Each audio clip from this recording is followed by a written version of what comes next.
जय हिंद बच्चों, मैं राहुल पांडे अपने YouTube चैनल saureducation.com पे आप सभी लोगों का स्वागत करते हैं। और आज हम लोग मैथ का सेशन लेकर आ गए हैं। बहुत दिन से आप सभी लोगों को इंतज़ार था, तो आपका इंतज़ार हुआ ख़त्म। और जैसा कि आपको पता ही होगा, आपके सामने बहुत सारे कॉम्पिटिटिव एग्ज़ाम के नोटिफिकेशन भी आ गए हैं, बहुत सारे फॉर्म भी भरे जा रहे हैं। जैसे आरआरबी हो गया, ग्रुप डी के हो गए हैं और सुपर टेट के भी वैकेंसी आने वाली ही हैं। तो इस तरीके से आज हम मैथ का सबसे पहला चैप्टर नंबर सिस्टम स्टार्ट करेंगे। और नंबर सिस्टम एकदम ज़ीरो लेवल से होगा। मैं आपको बता दूं, ये वीडियो उन बच्चों के लिए है, उन लोगों के लिए है जो मैथ से थोड़ा डरते हैं, मैथ से जिनको डर लगता है। और आज आपको एकदम जीरो लेवल से, एकदम स्टार्टिंग से हम नंबर से स्टार्ट करेंगे। एक एक चीज़ को बताते हुए, हर नंबरों के गुणधर्म को, प्रॉपर्टीज़ को बताते हुए हम आगे धीरे धीरे बढ़ते रहेंगे।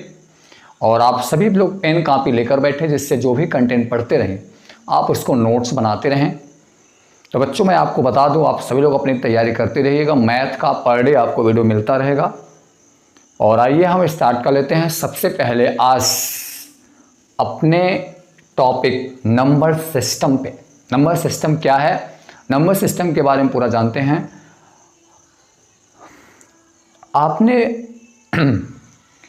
बहुत पहले पढ़ा होगा, क्लास 8-9 में ही आपने नंबर के बारे में पढ़ा होगा। वैसे तो देखा जाए क्लास 4 से नंबर के बारे में हम लोग पढ़ना शुरू कर लेते हैं, पर यहाँ से हम एक एक चीज़, एक एक गुणधर्म के बारे में बताएंगे। नंबर एक बहुत ही बड़ा, अगर हम नंबर के प्रॉपर्टीज़ को जान गए तो नंबर सिस्टम बहुत ही अच्छे से आप समझ पाएंगे। तो बच्चों देखिए, ध्यान से समझिएगा। नंबर सिस्टम एक ऐसा सिस्टम है, एक ऐसा पद्धति है जिसमें हम पूरे नंबर के बारे में सीखते हैं, पूरे नंबर की गणनाओं का हम अध्ययन करते हैं। यही हमारा नंबर सिस्टम है।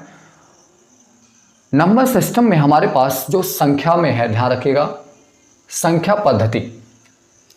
संख्या पद्धति को यहां से इसको दो पद्धति में बांटा गया। संख्या पद्धति को दो पद्धति में बांटा गया, जिसमें आपका पहला रहा डेसिमल सिस्टम। क्या रहा बच्चों? डेसिमल सिस्टम है। डेसिमल सिस्टम को हम लोग दशमिक पद्धति भी कहते हैं, दशमिक पद्धति भी कहते हैं। दूसरा हमारा है बाइनरी सिस्टम, बाइनरी पद्धति भी इसे हम लोग कहते हैं। इन दोनों का मतलब क्या होता है? देखिए, आपके पास देखिए, जो दार्शनिक संख्या होता है, दार्शनिक पद्धति होता है, इस पद्धति में हम लोग, जैसे में किसी वस्तुओं की, किसी संसार की हमें कोई भी गणना करना है, संसार में जो भी वस्तुएं हैं, कोई भी वस्तुएं, हम जब उनको गणना करते हैं तो गणना करने के लिए मुझे कुछ सांकेतिक की जरूरत होती है। जैसे मैंने कहा, हमारे पास कुछ पेन है, तो मैंने पेन को कुछ संकेत देंगे, भैया 1 2 3 4 5 पेन है, मैंने काउंट किया। तो इनको काउंट तो मैंने कर लिया, बट इनको दिखाने के लिए मुझे एक संकेत की जरूरत होता है। उन्हीं संकेतों को हम लोग यहाँ पे क्या किए हैं, दशमिक पद्धति में इंक्लूड किए हैं। दशमिक पद्धति में हमारे पास, यहाँ से ध्यान रखिएगा, 10 अंक को इसमें सम्मिलित किया गया है जिसमें हमारे पास 0 1 2 3 4 5 6 7 8 9, अर्थात 0 1 2 3 4 5 6 7 8 9 तक, इनको ही हम लोग यहाँ से, ये दशमिक पद्धति के डिजिट हैं। दशमिक पद्धति में जो हमारे पास टोटल डिजिट होते हैं, इसमें दशमिक पद्धति में जो हमारे पास टोटल यहाँ पे डिजिट होते हैं, बच्चों ध्यान रखिएगा,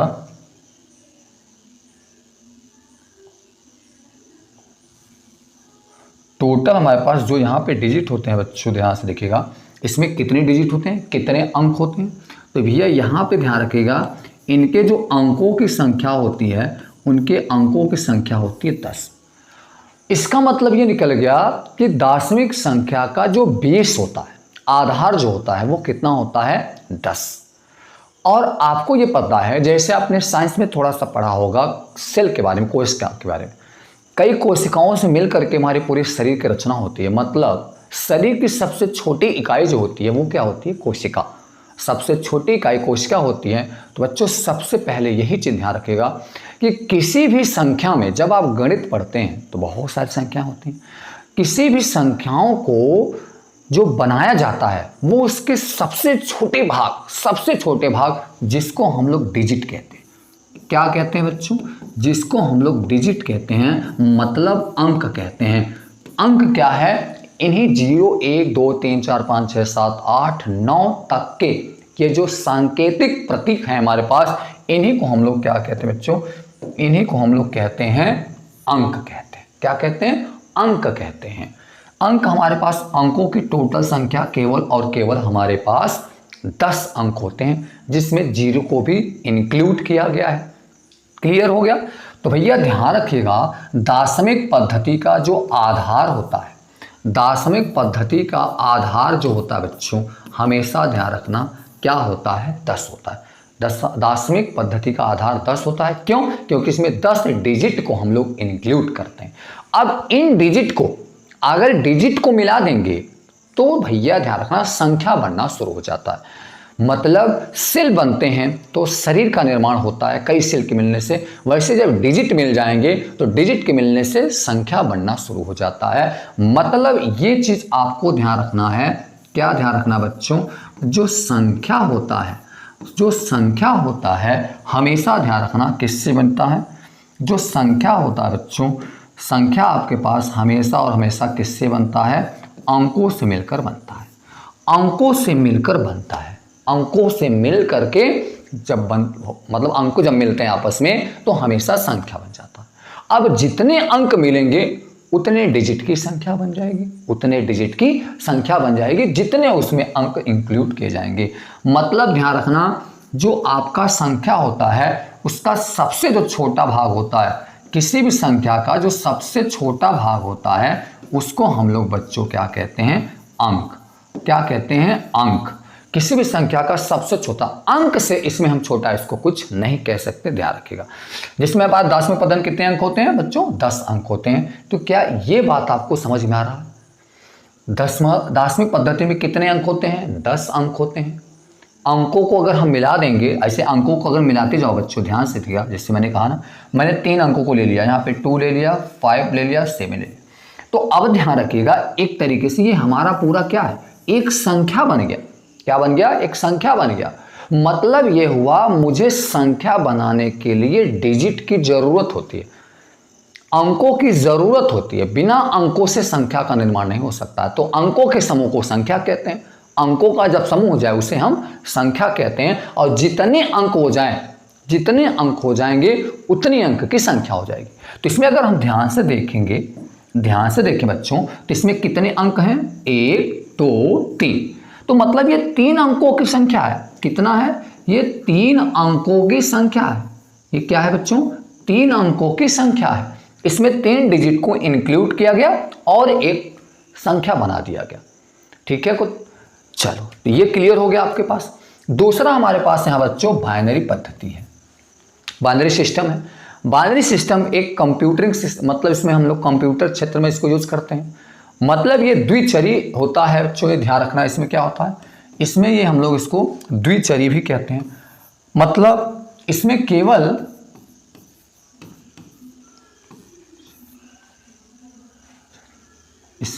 और केवल हम 2 डिजिट, इसमें हम लोग 2 डिजिट, मतलब 0 और 1 को केवल इंक्लूड करते हैं। किसमें? 0 और 1 को इंक्लूड करते हैं। इसका मतलब हो गया कि जो बाइनरी संख्या होता है, ये ध्यान रखिएगा, अंकों में उसका यूज नहीं करेंगे बच्चों, इसका अंकों में यूज नहीं होता है। इसका ये कंप्यूटर क्षेत्र में यूज होता है। इसका वहाँ पे होता है द्विचरी संख्या होता है। इसमें हमेशा 2 डिजिट का 0 और 1, जो कि हमारे कंप्यूटर के लैंग्वेज होता है। कंप्यूटर जितनी भी सिस्टम काम करता है, अपना कंप्यूटर हमेशा 0 1 पे पूरी सिस्टम काम करता है। तो ये आपके पास बाइनरी संख्या, इसमें 2 डिजिट को इंक्लूड किया जाता है। इसका मतलब हो गया बाइनरी संख्या का जो आधार होता है बच्चों, बाइनरी संख्या का जो आधार होता है वो कितना होता है? 2 होता है। कितना होता है बच्चों? इसका आधार 2 होता है, क्योंकि इसमें 2 डिजिट को इंक्लूड किया गया। जबकि दार्शनिक पद्धति का जो आधार होता है वो 10 होता है, क्योंकि इसमें 10 डिजिट को इंक्लूड किया गया था। क्लियर हो गया आपके पास? चलिए, अब यहां से कभी कभी आपको ध्यान रखेगा, अगर याद आप सुपर टेट के एग्जाम दे रहे होंगे तो वहां से एक क्वेश्चन पूछता है कि इस दार्शनिक संख्या का बताओ बाइनरी संख्या बनाना। तो दार्शनिक संख्या से बाइनरी संख्या बनाना, बाइनरी संख्या से दार्शनिक संख्या बनाना, ये का क्वेश्चन आपसे पूछता रहता है। इसके लिए हम आपको सेकंड वीडियो में आपको लेक्चर दे देंगे। पहले हम यहाँ से बच्चों क्लियर करते हैं, ठीक है। तो ये चीज़ आपको समझ में आ गया। ये तो था डिजिट के बारे में, कुछ मैंने आपको बता ही दिया, अंक के बारे में था। अब भैया ध्यान रखिएगा, क्या ध्यान रखोगे यहाँ से बच्चों, देखिए अब अंक के बारे में आपने तो सीख लिया। अब अंकों का क्या होता है, अपना कुछ स्थान होता है। देखो समझो, अपना ध्यान रखना, किसी भी संख्या में ध्यान रखना, हर संख्या में आपने कोई भी संख्या लिखा होगा, संख्या में कोई भी संख्या हो, ध्यान रखना कोई भी संख्या होगा, उन संख्याओं में अंकों का स्थान होता है, अंकों का स्थान होता है।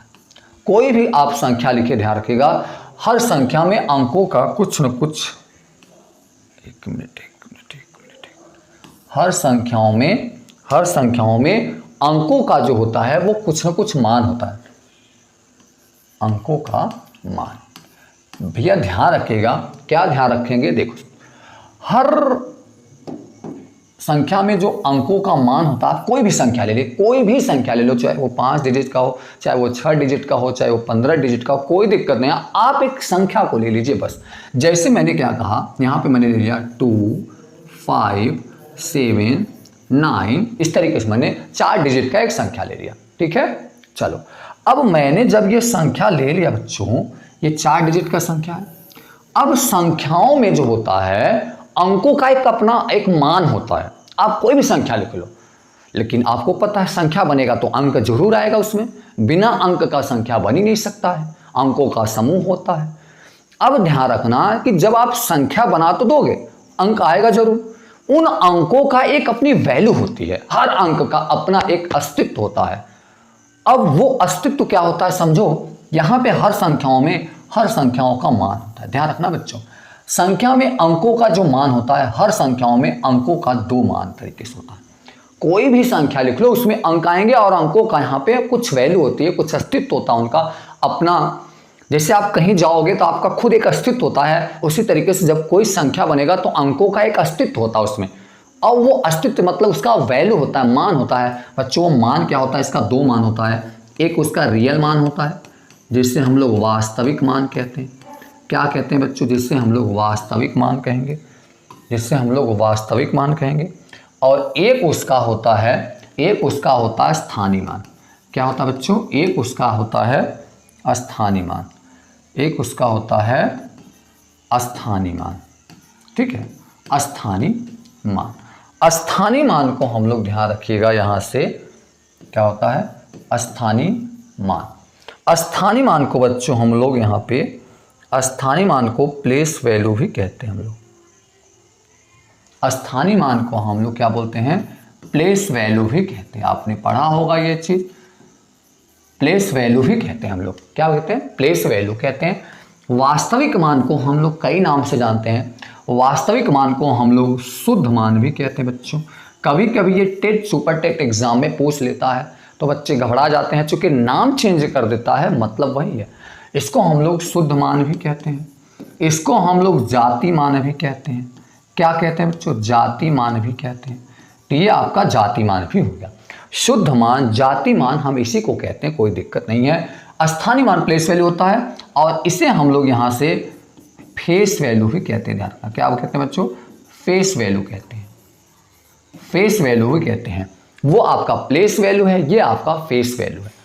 अब दोनों में डिफरेंट क्या है समझो, आइए देखते हैं हम लोग। देखो, जो आपका वास्तविक मान होता है, कोई भी संख्या हो, उस संख्या में जो अंक है, उसकी जो अस्तित्व है, जो वैल्यू है, वही उसका वास्तविक मान है, वही उसका शुद्ध मान है।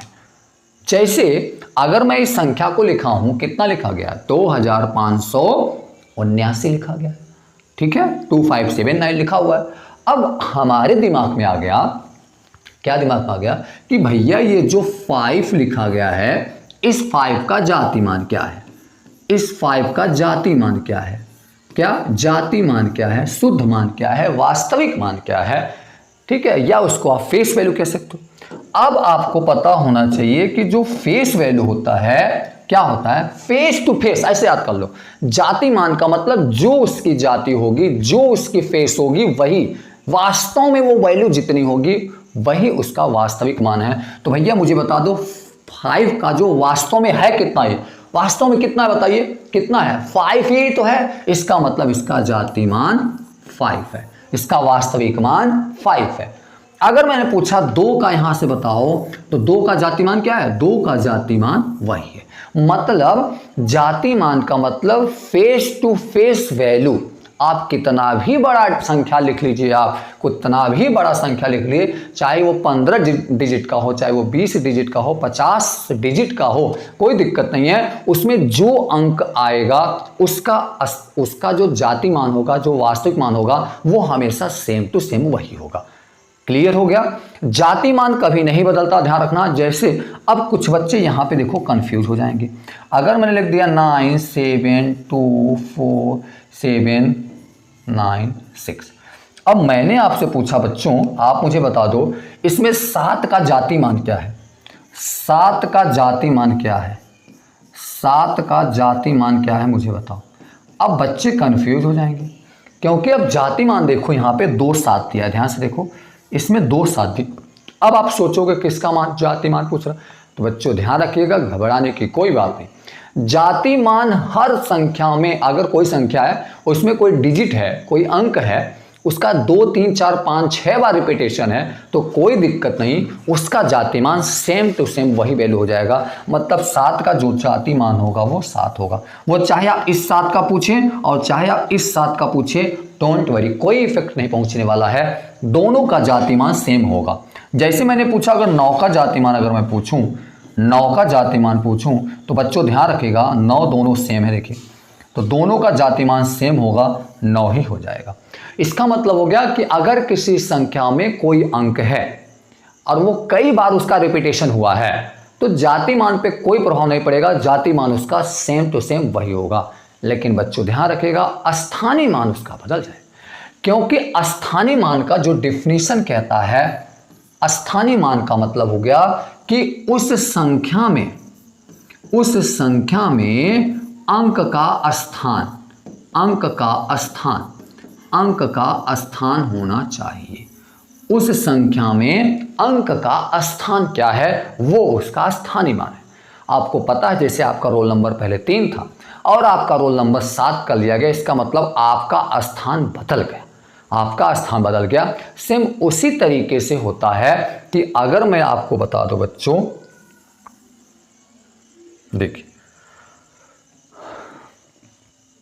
अगर मैं आपसे कह दिया स्थानीय मान क्या है, तो आप कहोगे संख्या, मतलब कोई आपके पास संख्या है, उनमें अंक का क्या स्थान है, अंक का जो स्थान होगा वही उसका स्थानीय मान हो जाएगा।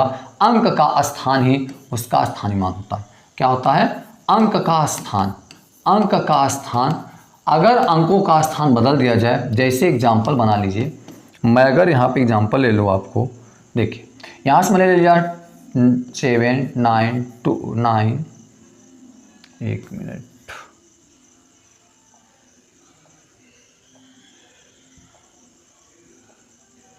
देखिए हो गया, यहाँ पे ले लिया 2 2 2 2 2 8, ठीक है। अब मैंने यहाँ पे ले लिया और मैंने आपसे यहाँ पे पूछा, क्या पूछा बच्चों, यहाँ से मैंने कहा देखो ध्यान से समझो, ये आपके पास 2 है, तो 2 का स्थान क्या है। और आपको पता है कि जो दार्शनिक पद्धति होता है, दार्शनिक पद्धति का कुछ नियम होता है बच्चों। नियम ये होता है कि दार्शनिक पद्धति में जब भी हम डिजिट को काउंट करते हैं, तो वो हमेशा और हमेशा कहाँ से काउंट करते हैं, दाहिने तरफ से करते हैं। कहाँ से, दाहिने तरफ से करते हुए हमेशा बाएं तरफ से आएंगे। कहाँ से बच्चों, दाहिने तरफ से आएंगे, हमेशा बाएं तरफ से, मतलब राइट से हमेशा लेफ्ट की तरफ आते हैं। और उनमें जो संख्या रहेगा, उनके संख्याओं में अंकों का एक स्थान होता है।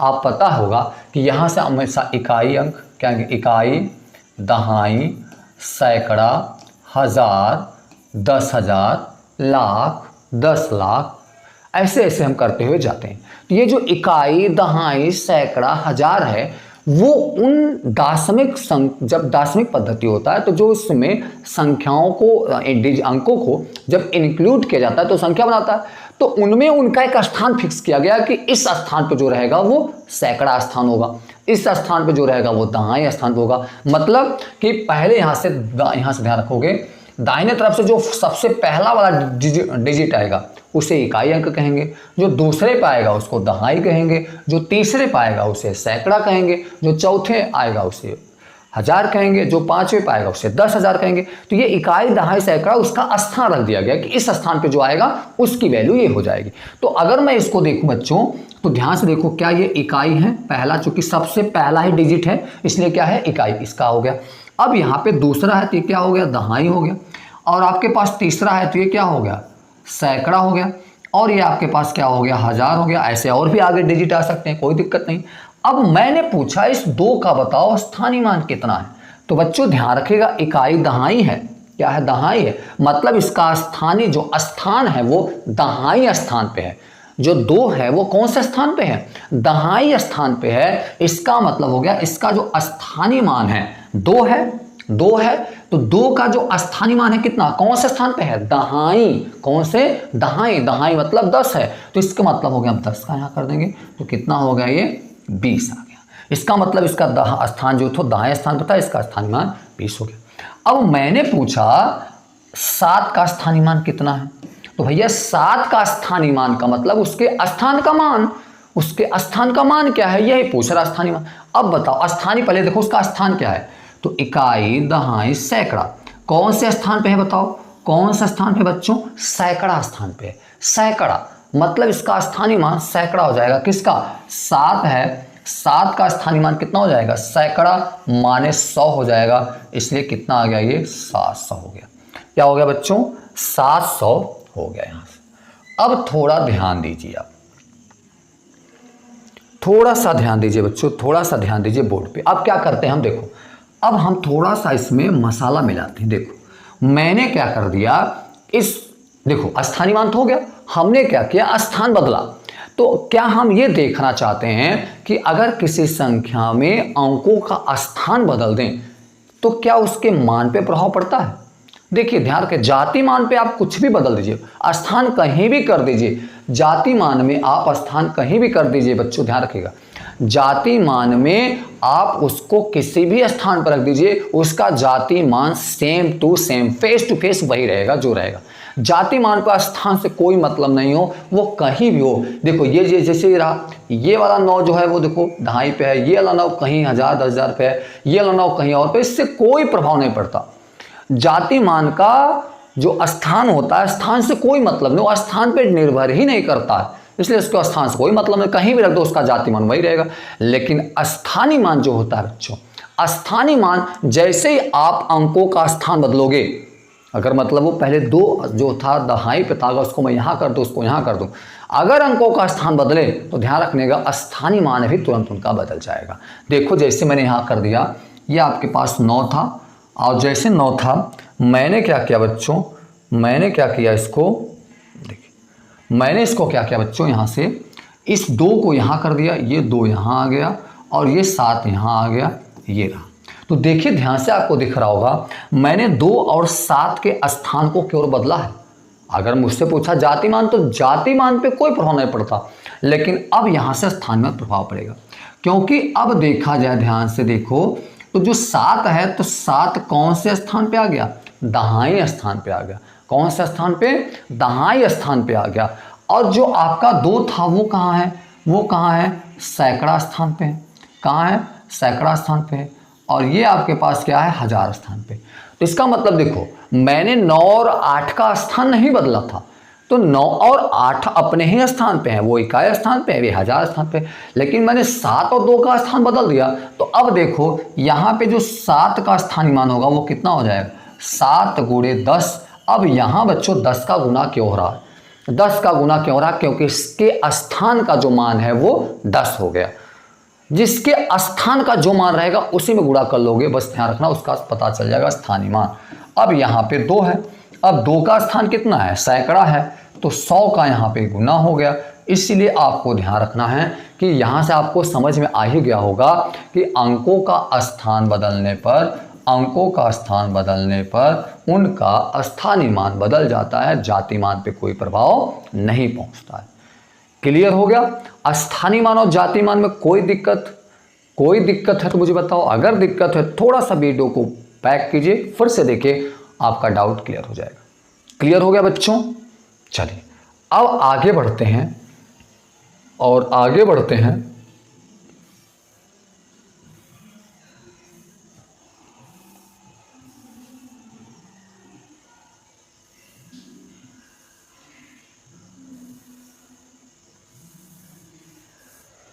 देखिए,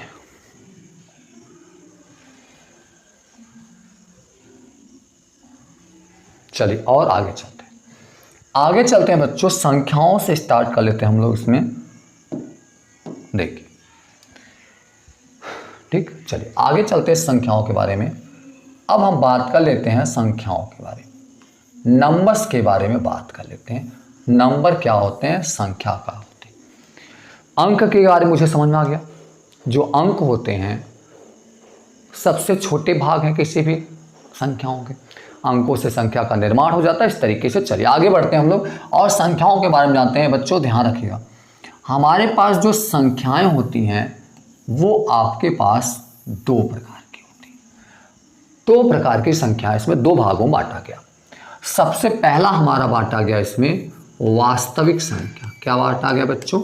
वास्तविक संख्या, जिसे हम रियल नंबर कहते हैं। क्या कहते हैं बच्चों? जिसे हम लोग रियल नंबर कहते हैं। दूसरा हमारे पास क्या है? दूसरा हमारे पास है काल्पनिक संख्या। क्या है? काल्पनिक संख्या होता है, जिसे हम लोग इमेजरी नंबर कहते हैं। क्या कहते हैं हम लोग? इमेजरी नंबर कहते हैं। क्या कहते हैं बच्चों? इमेजरी नंबर कहते हैं। काल्पनिक, केवल कल्पना करेंगे, वास्तव में ये नहीं। और हमारा ये पहला था वास्तविक संख्या। तो वास्तविक संख्या और काल्पनिक संख्या, ये संख्या दो प्रकार में बांटा गया है। ठीक है, आइए जानते हैं वास्तविक संख्या क्या है। तो देखिए बच्चों ध्यान रखिएगा, जो वास्तविक संख्या होता है, वास्तविक संख्या एक ऐसी संख्या होती है जिसमें परिमेय संख्या, अपरिमेय संख्या और पूर्णांक संख्या को इंक्लूड किया जाता है, को इसमें शामिल किया जाता है। मतलब परिमेय संख्या, अपरिमेय संख्या, पूर्णांक संख्या, इन सभी संख्याओं को हम क्या कहते हैं? वास्तविक संख्या कहते हैं। वास्तविक संख्या का एक खासियत होता है, दूसरे तरीके इसका दूसरा डेफिनेशन दे सकते हो। ऐसी संख्या जिसका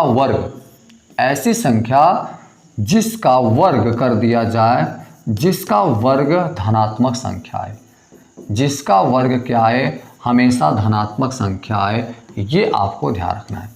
ये वास्तविक संख्याओं का गुण है, ध्यान रखना। कोई भी वास्तविक संख्या हो, अगर आप उसका वर्ग कर देंगे तो वर्ग करने के बाद क्या आएगा? वर्ग करने के बाद हमेशा वो पॉजिटिव में आना चाहिए। अगर वो पॉजिटिव में नहीं आ रहा, नेगेटिव में आ रहा है, तो आप उसे रियल नंबर नहीं कह सकते। ये ध्यान रखिएगा। ऐसी संख्या जिसका वर्ग हमेशा पॉजिटिव नंबर दे, धन संख्या दे, ऐसी संख्या को हम वास्तविक संख्या कहते हैं। वास्तविक संख्या का तीसरा खासियत क्या है? तीसरा खासियत यह है बच्चों कि हम कोई भी वास्तविक संख्या लें, वास्तविक संख्याओं को हम संख्या रेखा पर हम इसको लिख सकते हैं। संख्या रेखा पर व्यक्त कर सकते हैं, प्रदर्शित कर सकते हैं। कोई भी वास्तविक संख्या हो, वास्तविक संख्याओं को हम संख्या रेखा पर प्रदर्शित कर सकते हैं। संख्या रेखा मतलब एक नंबर लाइन होता है जिसमें हम डिजिट को रिप्रेजेंट करते हैं। तो वास्तविक संख्याओं को हम संख्या रेखा पर प्रदर्शित कर सकते हैं। ठीक है, जैसे मैंने आपको एग्जाम्पल यहाँ बता दिया। एग्जाम्पल जैसे आ गया 1/2, 0.5, 9/7, ठीक है, 9/7, रूट में 9, रूट में 16, रूट में 16/9, ठीक है, उसके बाद आपने लिखा 0.257, फिर आपने लिख दिया 1/8, ठीक है, 3/9, इस तरीके से etc। जितनी भी ये संख्याएं हैं सब के सब वास्तविक संख्या हैं। हमने आपको वास्तविक संख्या बता ही दिया बच्चों कि परिमेय संख्या है तो वास्तविक है, अपरिमेय संख्या है वास्तविक है, अगर पूर्णांक है तो वास्तविक है, ये ध्यान रखिएगा। क्या है? वास्तविक कहलाएगा। पूर्णांकों के बारे में अभी हम बात कर रहे हैं।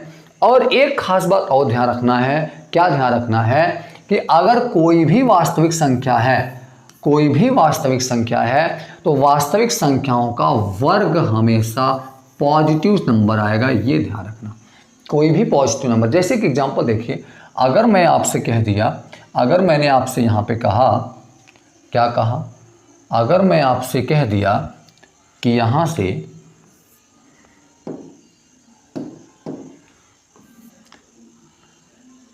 -3 का वर्ग कीजिए, -3 का वर्ग कीजिए, तब बताओ क्या? तो -3 का वर्ग कितना होगा? +9 आएगा। इसका मतलब है कि -3 का वर्ग क्या आ रहा है? +9 आया ना। हमसे क्या आ रहा मतलब नहीं, वैल्यू कुछ भी है वो हमेशा पॉजिटिव में आए, ये ध्यान रखिएगा। तो अगर -3 का वर्ग क्या आ गया? पॉजिटिव में आ रहा, +9 आ रहा है, इसका मतलब -3 क्या है? एक रियल नंबर है। लेकिन बच्चों अगर मैं ऐसा कह दिया -√9, मतलब रूट में -9 का वर्ग कर दीजिए, अब बताइए इसकी वैल्यू कितनी आएगी? तो भैया ध्यान रखिएगा, स्क्वायर करने पर बच्चों, स्क्वायर करने पर स्क्वायर इस करने को ख़त्म कर देगी, तो वैल्यू आ जाएगा -9 आएगा। तो क्या ये पॉजिटिव नंबर है? क्या ये धन संख्या है? तो आप बोलोगे नहीं है, नहीं है। तो इसका मतलब हो गया कि ये -√9 का वर्ग करने पर क्या दे रहा है? ये करनी है, माइनस लगा है उसमें, उसका वर्ग कर दिया गया तो -9 दे रहा है। इसका मतलब क्या है बच्चों? यह जो है क्या रूट में -9 रियल नंबर नहीं है। क्या है? रियल नंबर रियल नंबर नहीं है, रियल नंबर नहीं है बच्चों, क्योंकि इसका स्क्वायर करने पर -9 दे रहा है, इसलिए ये वास्तविक संख्या नहीं है। तो अगर वास्तविक नहीं है तब क्या कहोगे उसे हम? अगर मान लीजिए कोई वास्तविक संख्या नहीं है, तब हम उसे क्या कहेंगे? तब क्या कहोगे बच्चों? तब हम उसे कहेंगे काल्पनिक संख्या। क्या कहेंगे? काल्पनिक संख्या कहते हैं। तो काल्पनिक संख्याओं का पहला नियम ध्यान रखिएगा बच्चों। क्या? ऐसी संख्या जिसका वर्ग ऋणात्मक माना जाए। क्या आ जाए? ऋणात्मक माना जाए। दूसरा है इस पे, दूसरा क्या है बच्चों?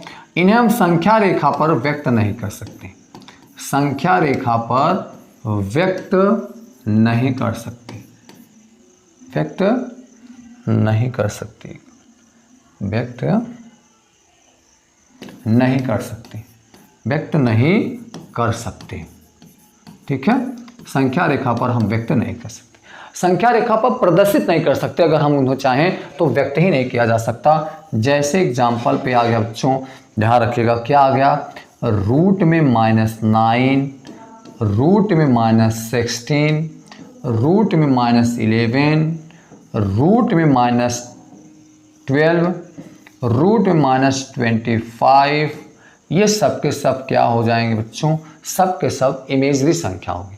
इमेजरी संख्या का मतलब हो गया केवल हम इन्हें कल्पना करेंगे, मानेंगे कि हाँ ऐसी कोई होगी, पर वास्तव में ऐसी संख्या कोई नहीं है, वास्तव में ऐसी संख्या नहीं है, इसलिए इसका नाम रखा गया काल्पनिक संख्या। मतलब हम लोग केवल एक कल्पना करेंगे कि इस संसार में कोई है ऐसा, पर रियल में वो नहीं है, ऐसा संख्या है ही नहीं।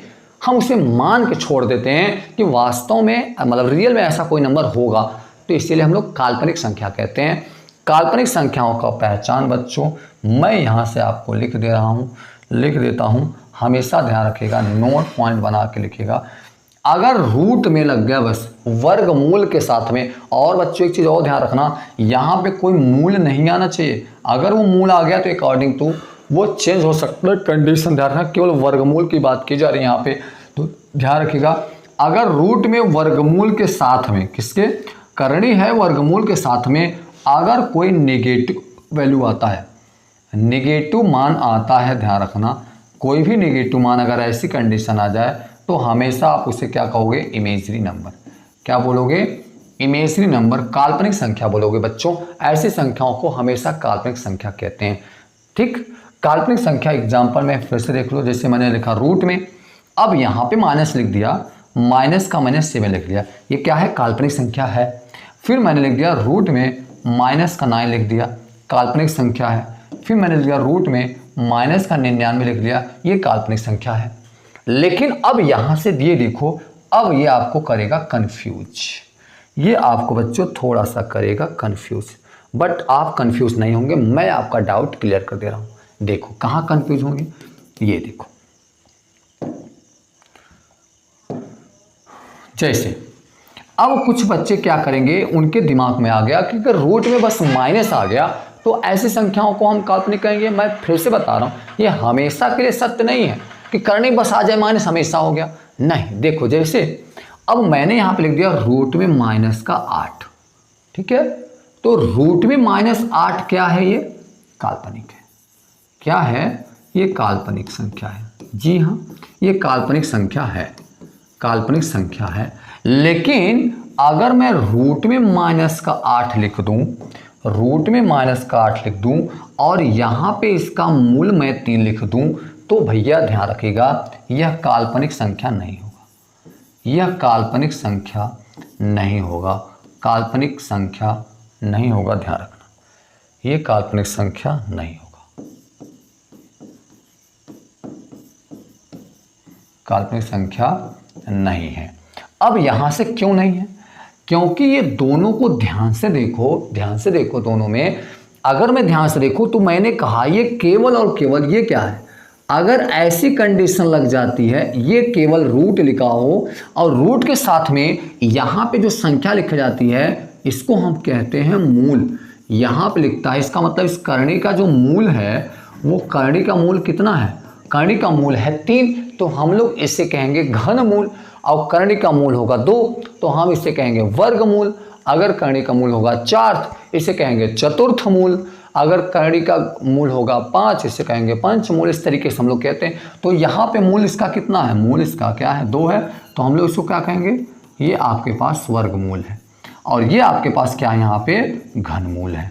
तो मैंने आपको कंडीशन ये रखा है काल्पनिक संख्या के लिए केवल और केवल, क्योंकि -8 रूट में अगर इसका वैल्यू निकालोगे तो इसका आंसर माइनस का 2 आएगा, माइनस का 2 आएगा। और माइनस का 2 जो है एक रियल नंबर है, कि वास्तविक संख्या है, क्योंकि हम इन्हें संख्या रेखा पर प्रदर्शित करेंगे और संख्या रेखा पर प्रदर्शित करने वाले संख्या ही वास्तविक संख्या कहलाते हैं, क्योंकि काल्पनिक संख्याओं को हम संख्या रेखा पर प्रदर्शित नहीं कर पाते हैं, ये उसकी पहचान होती है। तो बच्चों ये ध्यान रखिएगा, ये एक काल्पनिक संख्या है, ये काल्पनिक संख्या नहीं है।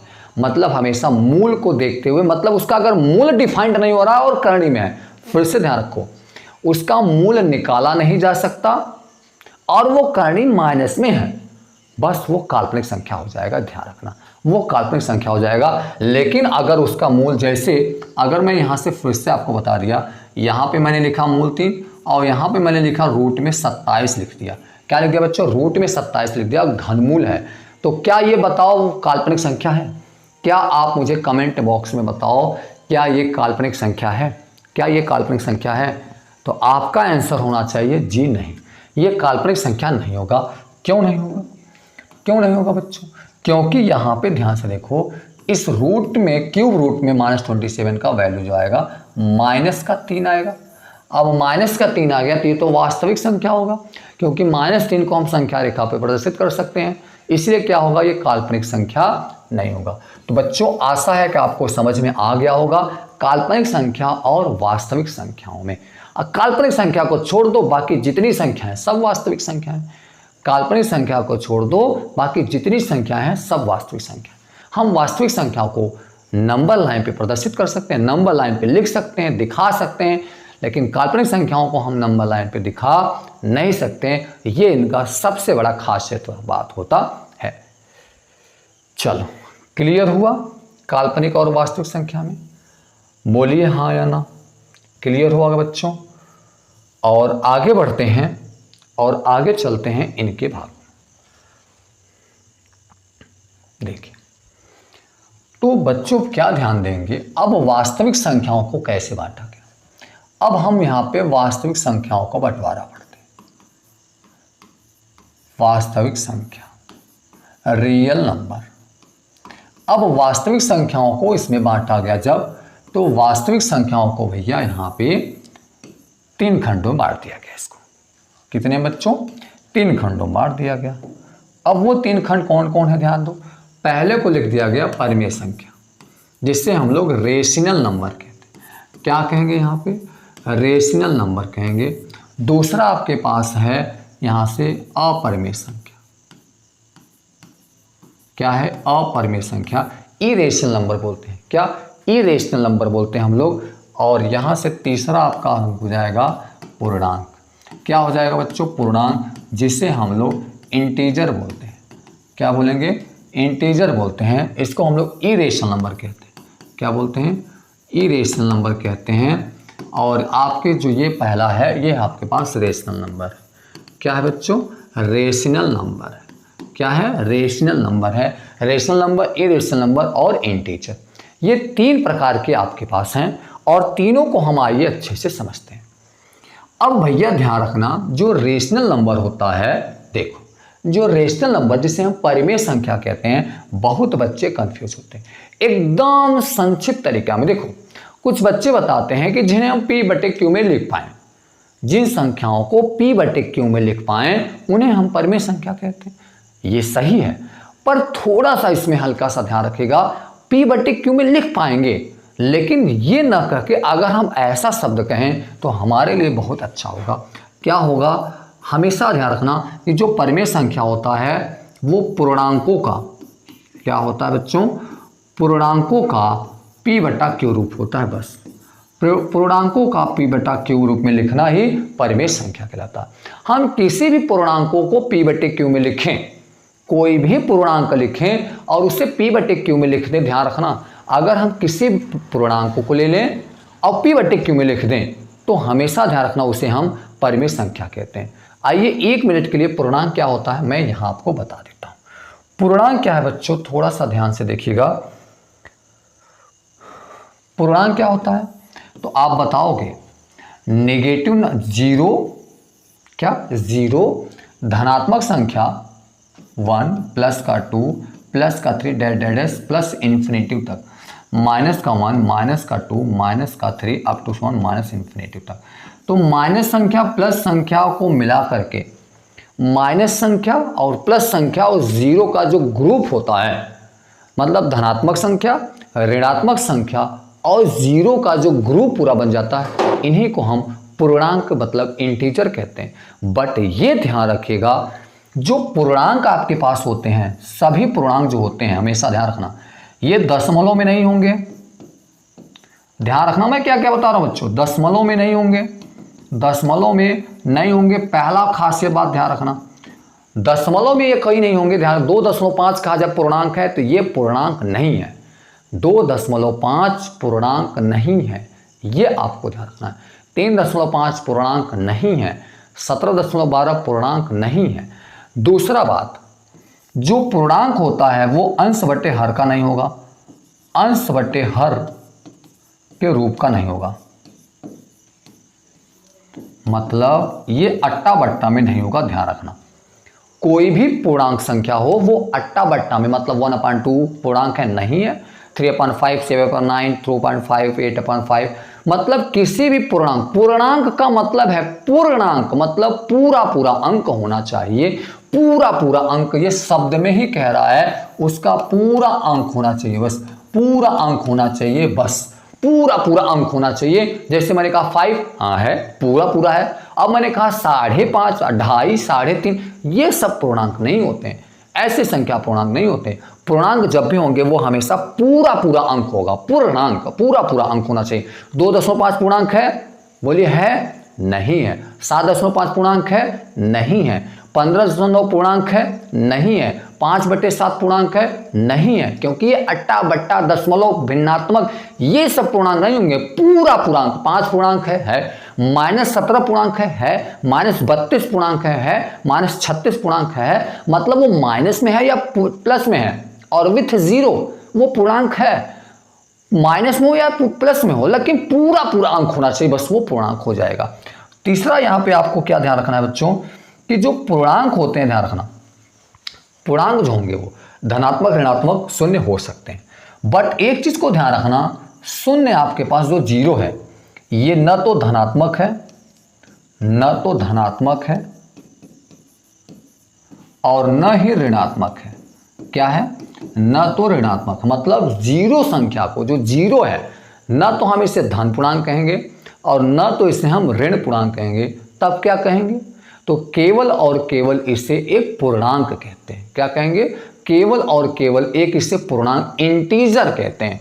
ये टेट के एग्जाम में कई बार बच्चों को क्वेश्चन पूछा है कि जीरो क्या है, धन पूर्णांक, ऋण पूर्णांक, पूर्णांक, इनमें से कोई नहीं। तो हमेशा ध्यान रखने का, जीरो जो होता है वो ओनली वन, ये आपके पास पूर्णांक होता है, नाइदर नेगेटिव और नाइदर पॉजिटिव इंटीजर। ये केवल केवल क्या है? इंटीजर। क्या है? इंटीजर है केवल। जीरो केवल और केवल एक पूर्णांक है, न तो धन पूर्णांक होगा न तो ऋण पूर्णांक होगा। क्लियर हो गया? पूर्णांकों को नंबर लाइन पे लिख सकते हो, बहुत अच्छे से लिख सकते हो। किसी पूर्णांक को आप नंबर लाइन पर प्रदर्शित कर सकते हो। तो मैंने इनके गुणधर्म को बारे में बता भी दिया है कि संख्या दशमलव नहीं होंगे, ये अंश बटे हर में या पी बटे क्यू में नहीं होंगे, जब भी होंगे पूरा पूर्णांक होंगे। जीरो न तो धनात्मक है न तो ऋणात्मक पूर्णांक है। जो माइनस में होंगे उन्हें हम ऋण पूर्णांक, जो प्लस में होंगे उन्हें हम धन पूर्णांक कहते हैं। पूर्णांकों को नंबर लाइन पर प्रदर्शित किया जा सकता है। क्या इतनी बात आपके दिमाग में बैठ गई? इतनी बात आपके दिमाग में आ गई? आगे चलें। चलिए, अब आपको यहां से समझ में आएगा, अब आपको समझ में आएगा रेशनल नंबर। रेशनल नंबर अब आपको समझ में आएगा। देखिए, अब यहां से अगर आप देखेंगे रेशनल नंबर को, तो मैंने क्या लिखा बच्चों? पूर्णांकों को अगर पी बटे क्यू में लिख दिया जाए, किसी भी पूर्णांकों को अगर हम पी बटे क्यू में लिख दें तो उसे हम रेशनल नंबर कहते हैं। हमेशा ना ये मत कहना पी बटे क्यू में लिख दिया जाए। तो अगर आप ये कहोगे पी बटे क्यू में लिख दें, तो मैं आपसे क्वेश्चन पूछूंगा 3/2, बताओ ये क्या रेशनल नंबर है? क्या ये परिमेय संख्या है? क्योंकि मैंने से आपने क्या कहा था? पी बटे क्यू में। तो बताओ, मैंने पी बटे क्यू में लिखा है, पी बट्टा क्यू, ये आपका पी हो जाएगा, ये आपका क्यू हो गया। तो मैंने देखो पी बट्टा क्यू में लिखा। क्या ये रेशनल नंबर है? क्या ये परिमेय संख्या है? बिल्कुल नहीं है, बिल्कुल ये नहीं है। क्योंकि यहां पे आप आपके अनुसार जो आपने परिभाषा याद किया है, उस परिभाषा से आप फंस जाएंगे। अब हम आपको जो परिभाषा बता रहे उससे आप नहीं फंस पाएंगे। जैसे ये देखो, आप हमारी परिभाषा अगर बताओगे, क्या? पूर्णांकों का पी बटे क्यू, पूर्णांकों का पी बटे क्यू में लिखना। अगर हम किसी पूर्णांक को पी बटे क्यू में लिख दें तो उसे हम कहेंगे क्या? उसे क्या कहेंगे? रेशनल नंबर कहते हैं। रेशनल नंबर का एक चीज ध्यान रखना, इसका जो क्यू होगा वो जीरो नहीं होना चाहिए बस। इसका जो क्यू होगा बच्चों वो जीरो नहीं होना चाहिए बस। क्यों जीरो ना होने का क्या मतलब है? मतलब समझो, क्योंकि आज तक ध्यान रखना, जैसे आपने लिखा 1 लिखा, यहाँ पे 0 लिख दिया, आपने लिखा 9 लिख दिया, यहाँ पे 0 लिख दिया। तो अगर किसी भी संख्याओं का अगर हर 0 है तो ध्यान रखना वो गणित में वो परिभाषित नहीं है। गणित में उसके बारे में कुछ विवेचना ही नहीं किया गया, उसके बारे में आज तक बताया नहीं गया है, उसकी डिफाइंड ही नहीं किया गया।